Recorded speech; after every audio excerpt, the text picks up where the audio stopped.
Alright, hey guys, what's up? It's Prison Mike here. So, coming back with another video. In this video, I wanted to talk about formations. So, formations. This is a topic that people have been asking me to talk about for a very long time. And so I figured I'd finally jump into that. So the first question is really just formations. Do they even matter? Do they make a big difference? So, just to start with here, we're going to take a look and let's see. And so I was a long range player for probably the first 500 plus days that I was in this game. And then I transitioned to kind of a hybrid build. And after that hybrid build for a couple of weeks, I made a full transition to mid range, which is what I currently am right now. So I've done a little bit of everything to hopefully better understand the game and be better prepared for hopefully teaching you guys everything there is to know about formations. So I'm just showing you guys here first, though, is an example of whether or not formations really make that much of a difference. And I have two examples here that I'm going to go through in the mines.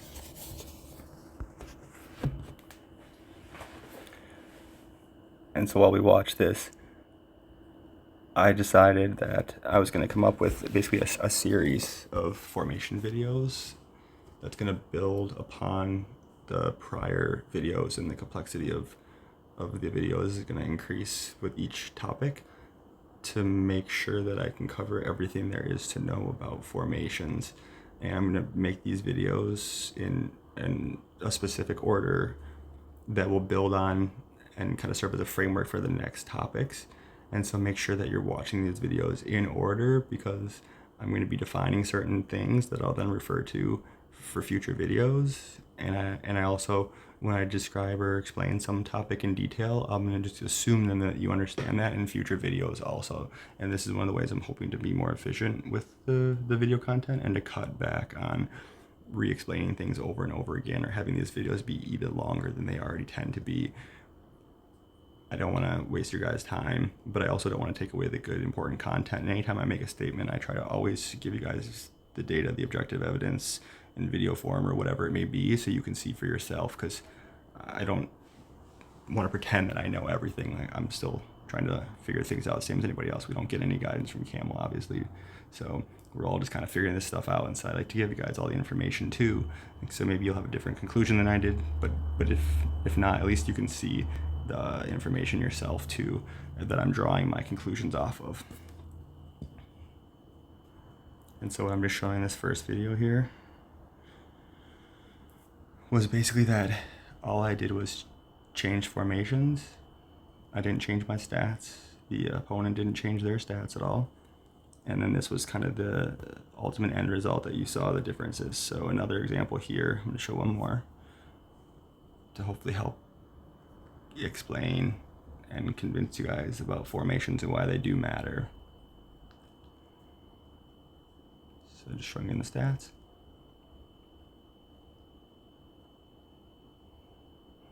And I think this just highlights the importance of testing in the uranium mines too, because it allows you to change something and have an opponent that, if you do it quickly, attacking them like twice in succession, they haven't changed their stats, they haven't changed their formation, they haven't changed anything. So it's almost its own kind of control that you can test something against. And this is like really the only opportunity in the game to reasonably and consistently be able to do that.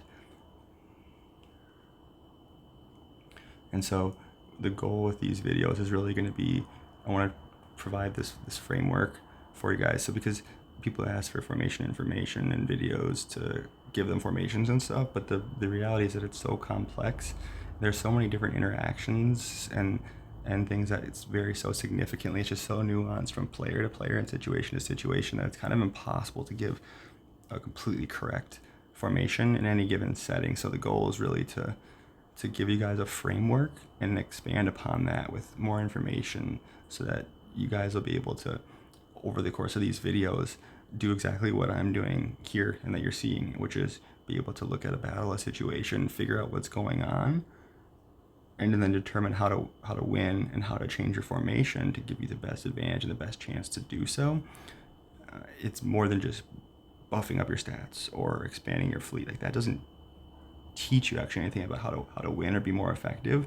in the game. This is about making appropriate changes to your formation because you'll understand the complexity of all the things happening to give yourself an advantage.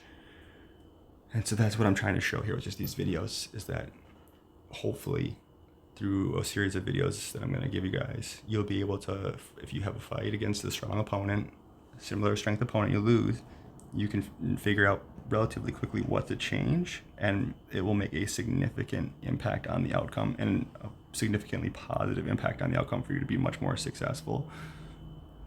And so that's just what I'm again showing here. And it definitely helps that I've played for so long as a long-range player. I played as a hybrid long-range, mid-range combination player, which was great. And then I switched to mid-range player, so I've had the opportunity. I haven't played as a melee build, but everything else, everything besides melee, I've basically done for a while now to hopefully better understand all the different aspects that go into this, to be well-versed. And so I'm just showing you guys again there the results of these two battles and how much not changing stats or anything, just formation can make such a difference. And so that's what we're going to go over. And so I was messing around a little while back with some new editing software and apps and stuff, trying things out. And in the process, I was trying to come up with a good, not overly complex and straightforward visual representation of how I think about analyzing any particular battle, any fight, and what goes into that, the different aspects. And so your final product is really your fleet that you're sending to fight, and the size of the fleet, and then what it's composed of are the two obvious aspects. And I've already done a size of the fleet video before, and that holds up pretty well still. I will, at the end of this video, actually add a little more detail just to update that based on the new decorations and island equipment, just so that everything is up to date as possible. But then, so composition, I think of in direct and indirect terms. And in the blue, the direct here is the troops, the plane, and the Titans. So Mr. F. Bucker here, Yelitron, are the Titans I have. I have my 3i Atlas plane, and my troops that vary in fight to fight, but that's the actual type of the troops, their tier, and then the number of specific troops. And you could basically substitute the direct composition of the fleet for the word formation. So really that's what you're going to see here. That's this centerpiece that's taking all these things into consideration. They're all basically intertwined, interconnected together to give you this end product here, and that's your formation of your fleet. And that matters a ton, as you just saw with those videos there. And I'm sure that there's probably not going to be, if you're watching this video, a lot of disagreement about how important fleets are and formations of those fleets are. And the other indirect measures and aspect are going to be these things like the special abilities, which I think of as the different island items there, my SOS island, and all the different special abilities that come with that. The officers' unworldly skills, the equipment, the expert equipment now gives some of these same island effects, so it's a cheaper way to unlock some of those different island things, and that obviously will play into the fight. Your officer's breakthrough skills indirectly will show up in the fight, even though they aren't measured and given to the officer for kills, but they're still occurring in amongst your troops in the fight. And then your actual overall stats, which is probably the most important part of these indirect measures, is like your damage stats and your attack and your HP and all those things that also need to be taken into consideration. So this is just how in every fight that is close for me, especially if I'm losing them, I try to take some time and always think through all these different aspects to figure out what I am missing or what advantage the other person has that I can then try to gain myself or reverse their advantage in some way or another to be successful in any given battle. And the formations is one of the most important parts of that, and one of the parts that you can instantly make a change and get a big difference in results, unlike stats, which you're buying realistically and building up over time, or Titans and playing the same concept.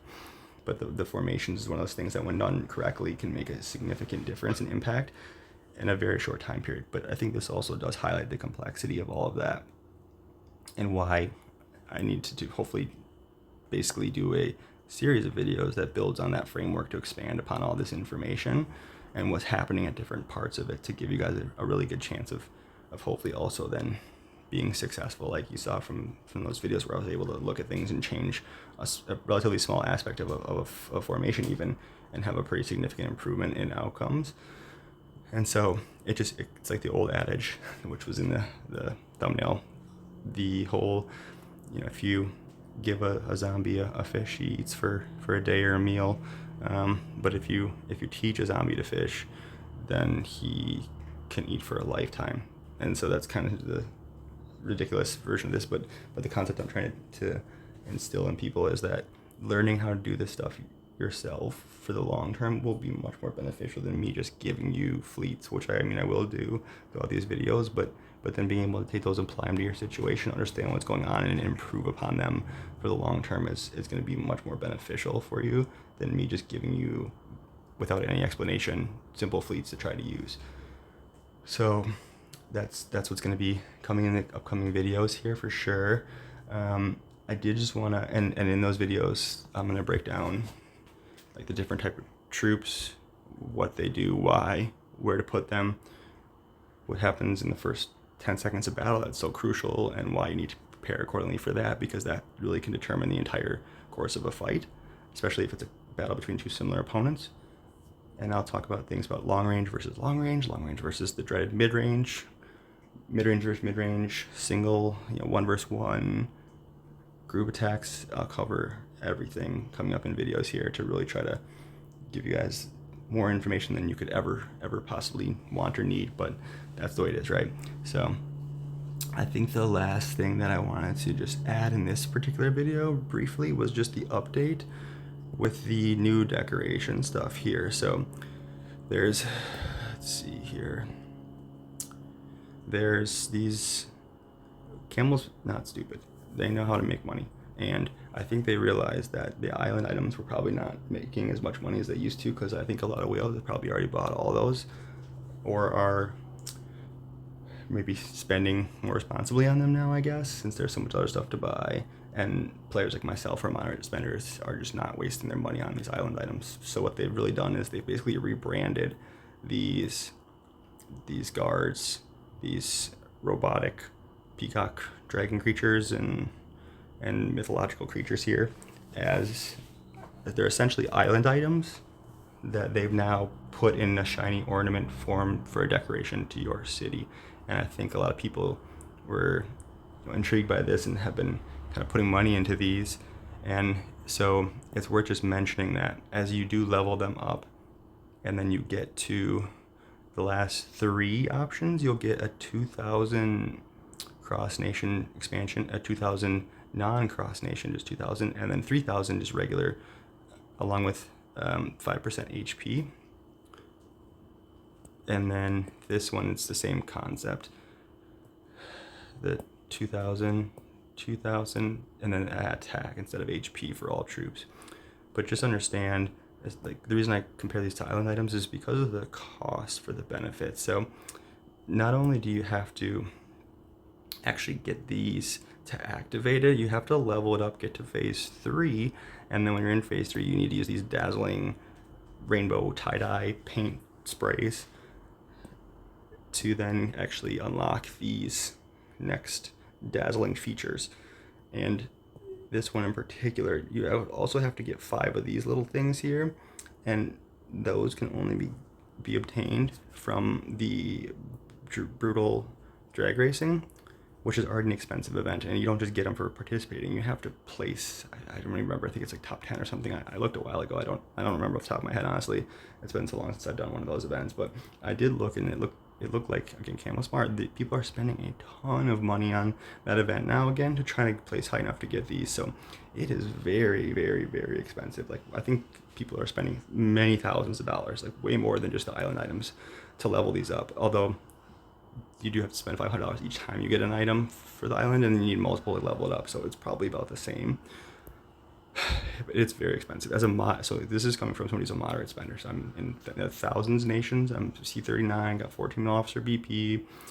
So I'm spending a fair amount of money in this game, but I can just tell you that, this type of thing, this is like an island item to me, and it's not really worth aggressively spending on. The way you can do this for a bit cheaper, so in this marble event, this, whatever you want to call it, event happens, you can spend $5 to unlock this advanced rewards, and then through the daily quests that you can do, and then just the unlock the advanced rewards, you're going to be able to get enough of these marbles to unlock this first Star Master fragment. And this goes for either the HP or the attack decoration. So you can get one for basically $5. And then realistically, I only spent another $5. So I literally got this, like this one right here, this 45 of them. And that gave me up to this like 10K, which is another 2 basically. And generally, even if you have pretty bad luck on what drops down here, you should be able to, with that extra $5, get these. So essentially what that means is every time this event happens, you can spend basically $10 to get 3 of these. So you'd need to do 7 events and spend, you know, $10 each time, so $70 to basically slowly unlock this, versus you could just go hardcore and keep buying these to unlock all of it in one. And the people that have done that I talked to in our nation, which there were several, I think it was about $250 to $350 on average, it sounded like, to unlock all these 20 in one event to unlock it, which like $250, $350. I mean, that's 4 or 5 times as much as it costs to just be patient on this. And so that's how I'm doing it, because I don't think the rewards justify it. It's also just worth noting, like this event here, like you don't get much of anything. It's very expensive. Like you can't even get an officer skill book for the 10K that I had. Like it's absurd. It's ridiculous. It's not, in my opinion, worth that money. The advanced rewards give you some decent little items here, and then you actually do get a decent amount of gold from this. I ended up getting, you know, a couple of these and a couple of these and a couple speed ups, I think. So get a little bit from that. This isn't just stupid. So in my opinion, as a moderate spender, how I'm thinking of this is it's just another island item that I'm not in any particular hurry to spend a bunch of money on relative to other things that give a lot better yield. But I just want to mention that because that does add to your cross-nation and your in-nation fleet sizes, and you can get multiple of these decorations can work for you at any given time. So you can, as it says, even I think in the decorations, like the guard's own stats take effect regardless of being equipped, and multiple stats can be stacked. So you can stack these and get a much larger fleet over time. It's just going to be very expensive in the short term. So I personally think it's a huge waste of money to rush into this. I'll slowly do it over time, like anything, and maybe eventually when the brutal drag racing event calms way down, I'll do another one again to try and get some of those. But right now, I'm just not interested in that kind of spending at all. And I have plenty of other ways I can upgrade my my fleet size without doing that. The last thing I just wanted to show you is there's another new item, and this item actually comes for free, quotes around free, with some of the alliance spending, the group spending events. So if you spend in some of those group alliance events, you actually get this as one of like the rewards for the different tiers of spending, and it gives regular, let's see if I can, for whatever reason, there we go. So you can see at level 6, it gives the 1,000 cross nation, and eventually at 12, it gives the max fleet of just even in nation. So it does another 2K, 2,000 for your fleet size. So I just wanted to mention that in the grocery store, because that was another new one that comes up with some of the spending events for group alliance spending. So if you would just wait until that event shows up to do some of your like monthly or weekly buying, then you can get hopefully more of those, and that's a decent way to, without actually increasing your spending, even unlock some additional fleet size over time. So that I'll link below the description of the full fleet video and the fleet size, because that's certainly important. But like I mentioned in that video, even you need to have the right stats, formation Titans playing, because if you expand your fleet and nothing else, then all you're doing is just sending more troops to get slaughtered. So you need to have an equal approach to the right formation, the right stats, and then increasing the size with that to really have the most effect. And so that'll probably, I think, be good for this video. And then the next video, I'm going to go over more of the basic formation aspects of the fleet, break those down, and go over all the different troops and why they matter and kind of where they position, as well as the next video here in this volume, what will be volume 2 of this series of formation videos. And so I hope this was a helpful intro for you guys. And as always, thank you for taking the time to watch. Like and subscribe if you haven't. Feel free to comment if you have any suggestions or anything you want to add. Thanks for watching, guys.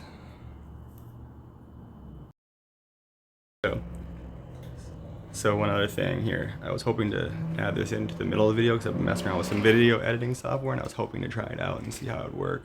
I really like how it looks and kind of inserts itself in the middle of the video, so I just figured I'd add it at the end here because I mentioned already the importance of testing things in the uranium mines. And the reason for that, if you don't already know this, is if you attack somebody or are attacked by them and you don't change anything and they don't change anything, the results are the exact same in both fights. They're exactly the same. There's no change. So it gives you, that's what I was talking about, this control that it gives you. So if I have this video play here, and it just allows you to, again, change something about your formation, and then they're staying the exact same. They're just responding to that change, and so the outcome will be different because you changed something. But for reasons that are still debated, the mines, if you don't change anything, despite all of the probabilities of random things firing and stuff like that, it's not changing between two battles if nothing changes between the two opponents who are actually battling. And so that's worth noting. And so you can see this here, this C41 picking on poor little me.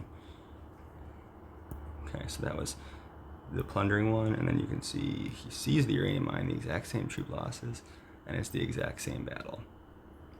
So I just wanted to add that little piece to this. And I did mention also the importance of, I think I mentioned it at least, of making a video or a video recording, a screen recording of your fights when you're trying to look at them and assess them. And I did this in the videos I showed you guys. So if you notice, I didn't actually even go to the mines. I had these already recorded. And so the reason for that is because there's already so much crap happening in this Michael Bay movie of a video. Like, there's just explosions everywhere, there's stuff flying all over the place. It's really hard in the real video to sometimes see what's actually happening. And there's no way in the mines, as you can see here, like I can't pause anything, I can't stop it, I can't rewind it, I can't do anything. So all I can do is restart it and speed it up. And that's like it. You can see the troop numbers or not. So it's a very nice addition to have it in like a video software, like a screen recording that you can pause, play, rewind. You can focus on any one particular spot. You could put it up in a 2-window screen and compare two videos side by side. There's a lot of different things you can do that you can't do in the game itself. So that's why you have to do recordings of these things if you really want to assess it appropriately, because it's just too difficult to do it in the game without those video play options. So again, hopefully this video was helpful. Thank you guys for watching, and I'll see you in the next one.